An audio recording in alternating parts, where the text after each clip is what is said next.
to defend his own life. Yeah. Thank you, Mr. Vice President.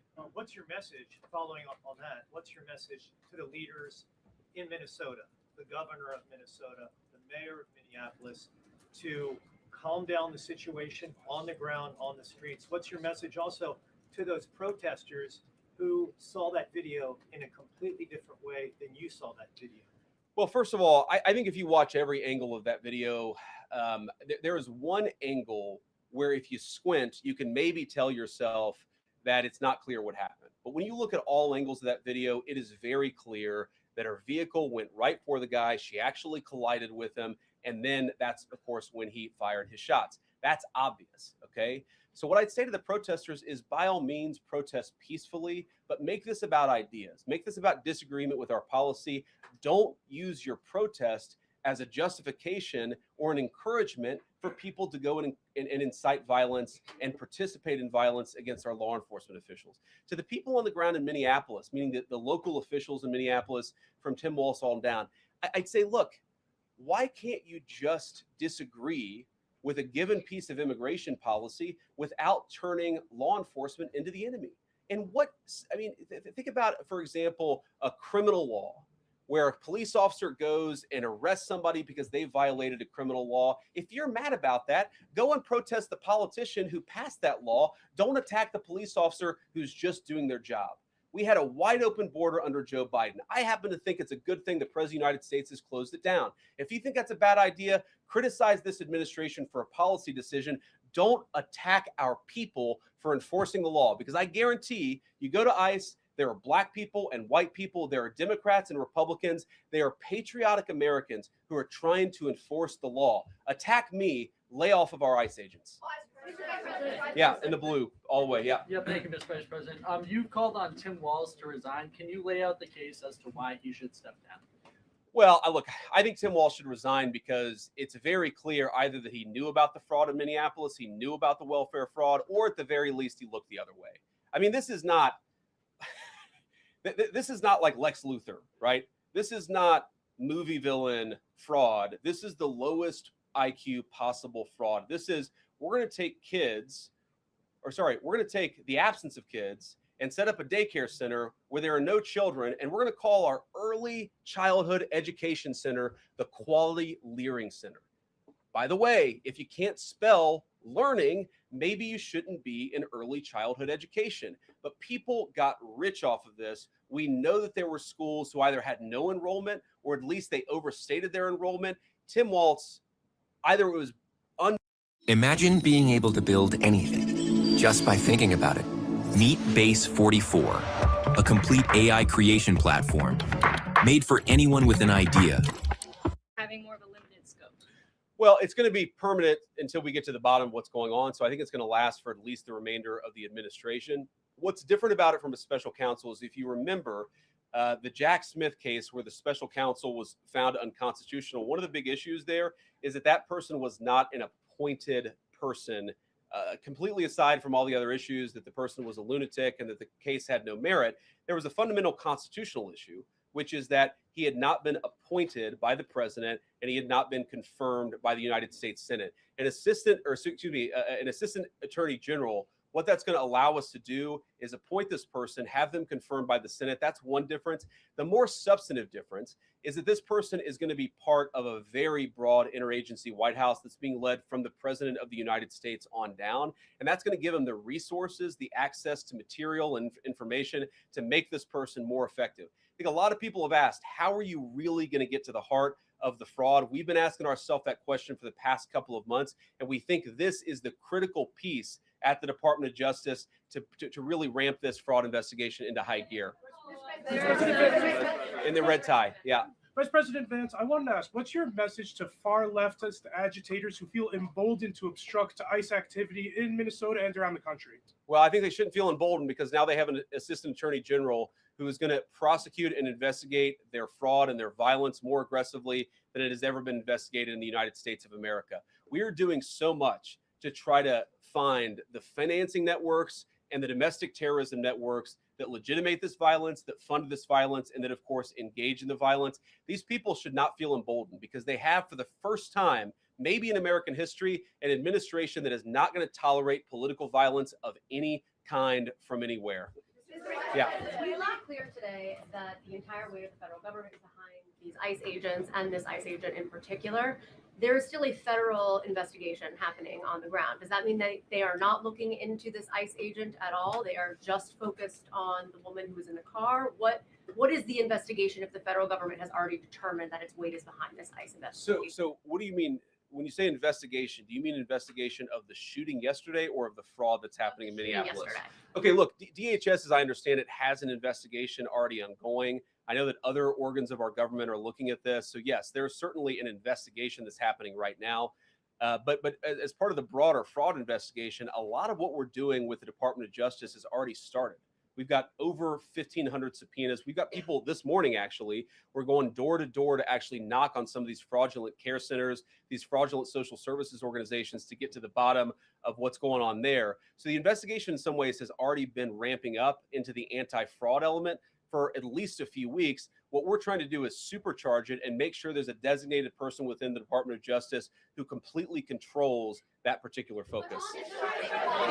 Yeah. Just to follow up on that, Mr. Vice President, on the agent, is he still on duty or has he been placed on leave, on administrative leave? And what really was the target of the operation on Wednesday?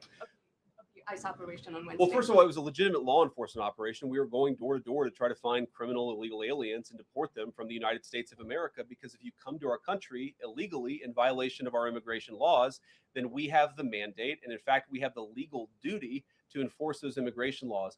Whether he's been placed on administrative leave, I don't know the answer to that question. I'd refer it to the Department of Homeland Security, and they can follow up. I will say, look, I would appreciate everybody saying a prayer for that agent. Look, in the past 6 months, he has been hit twice by a motor vehicle. One time, the first time, it led to over 30 stitches and very serious injuries to his legs. This is a guy who's actually done a very, very important job for the United States of America. He's been assaulted, he's been attacked, he's been injured because of it. He deserves a debt of gratitude. And I think the media prejudging and talking about this guy as if he's a murderer is one of the most disgraceful things I've ever seen from the American media. Yeah. Vice President, what is your specific role in the future of Venezuela? And I'm wondering, could you confirm reports that the Director of National Intelligence, Tulsi Gabbard, was kept out of the planning for the operations because of her past concerns about military involvement in Venezuela? So I've heard a couple of things. One, that I was kept out of the planning for the Venezuela operation. That's false. And another, that Tulsi was kept out of the planning for Venezuela operations. That's completely false. Look, we're all part of the same team. And one of the things that is really amazing about that operation is that we kept it very tight to the senior cabinet level officials and related officials in our government.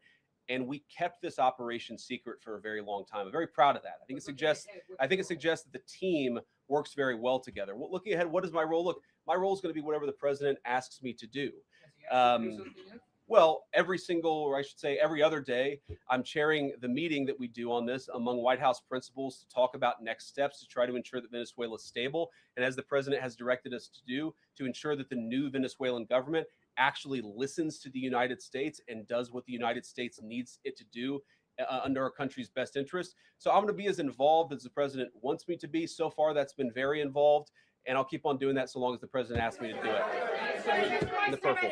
Yes. Even Mr. beyond Vice- the war wait, powers Sorry, resolution. we'll go purple and then we'll Thank go pink or whatever that is in front. Royal purple and then beige. All right. Okay. Are there any indications, you talked about the network, are there any indications that the lady who was shot, I know there are different reports from there. Her wife said they were new to the area. Are there any indications she may have been a paid agitator, and maybe that there are others that were brought to the area, considering everything that's going on in Minneapolis? I wouldn't say that she was paid. I don't have the evidence to say that one way or the other. What I do know is that she was violating the law. And if you just look at the eyewitness accounts, they were saying she was there to prevent the enforcement of the law. She was trying to obstruct a legitimate law enforcement operation. That much is obviously clear. The rest of it, of course, is part of the reason why we investigate this stuff. Yeah. Mr. Vice President, even beyond the war powers resolution today, Congress has bucked President Trump on issues like tariffs. Are you concerned that President Trump is losing his grip on Republicans in the Congress, and what are you going to do about it? No, I'm not concerned at all. First of all, we talked to some of the senators who were going to vote the wrong way, in my view, on this resolution today. Much of their argument was based more on a legal technicality than any disagreement in policy. If you look at the people who actually voted, every single one of them have supported the administration's plan. Second of all, as the president, I believe himself, has already said, every president, Democrat or Republican, believes the War Powers Act is fundamentally a fake and unconstitutional law. It's not going to change anything about how we conduct foreign policy over the next couple of weeks, the next couple of months, and that'll continue to be how we approach things. Go ahead. President. So we are seeing, regarding Iran, we are seeing the protests in Iran these days. The cities are begging for help from the U.S. and Israel, naming streets in the city after President Trump. It seems there is an opportunity here that may not come again. Will the United States stand by the citizens of Iran? And if Israel decides to strike again the nuclear sites in Iran, is the U.S. expected to take part? Well, look, we certainly stand by anybody who's engaged in peaceful protests, anybody who's trying to exert their rights for free association and to have their voices heard. Obviously, the Iranian regime has a lot of problems. And as the President of the United States has said, the smartest thing for them to have done, it was true 2 months ago, it's true today, is for them to actually have a real negotiation with the United States about what we need to see when it comes to their nuclear program. I'll let the president speak to what we're going to do in the future, but we certainly stand with anybody across the world, including the Iranian people who are advocating for their rights. I'll take just a couple more questions. Yeah, go ahead. Thank you very much, Mr. Vice President. Concerning Venezuela, how would you assure the Caribbean region that they will remain a zone of peace? Because some member states in the region are concerned. Well, look, the president had a very productive phone call with the president of Colombia yesterday, and we continue to talk at all levels of government with a number of our friends in the Caribbean region. I actually think this is really good for peace in the Caribbean, because when you take away a major source of illegal cartel revenue, which is the cocaine trade, the fentanyl trade, other sources of illicit revenue, you actually remove the power of one of the main destabilizing forces in Latin America and in the Caribbean. I really do think, look, we say it all the time, this is the president of peace. One of the ways that you establish peace in your own hemisphere is to make it clear that the United States is going to be respected, that the United States is willing to take power away from criminal cartel organizations and give it to legitimate governments. That's how we see the future of the Western Hemisphere, and we think it's going to be much more peaceful than it was certainly under Joe Biden. I'll take one more question. Go ahead. Mr. Vice President, thank you. On Greenland, do you have a message for European leaders? Many in Europe reject the idea that the island could be for sale. Well, first of all, Secretary Rubio, I believe, is meeting with the leaders of Denmark and Greenland next week. I want to say it is, but maybe it's the week after that. We'll continue to deliver some of these messages in private, some of them in public. But I guess my advice to European leaders and anybody else would be to take the president of the United States seriously. What has he said about Greenland? Set to the side the crazy overreactions that I've seen from the press and from certain people in Europe. What has the president said? Number one, Greenland is really important, not just to America's missile defense, but to the world's missile defense. Number two, we know that there are hostile adversaries that have shown a lot of interest in that particular territory, that particular slice of the world. So what we're asking our European friends to do is to take the security of that landmass more seriously, because if they're not, the United States is going to have to do something about it. What that is, I'll leave that to the president as we continue to engage in diplomacy with our European friends and everybody on this particular topic. And again, thank you all for listening. Thanks for taking questions. And I just ask you, look, this is politics, and often Republicans and get in arguments with the press about things. And I understand that. I think it's really irresponsible for you guys to go out there and imply or tell the American people that a guy who defended himself from being rammed by an automobile is guilty of murder. Be a little bit more careful. We're going to talk about toning down the temperature, which I know the president wants to do, and I certainly want to do. One of the ways we tone down the temperature is to have a media that tells the truth. I encourage you all to do that. God bless you.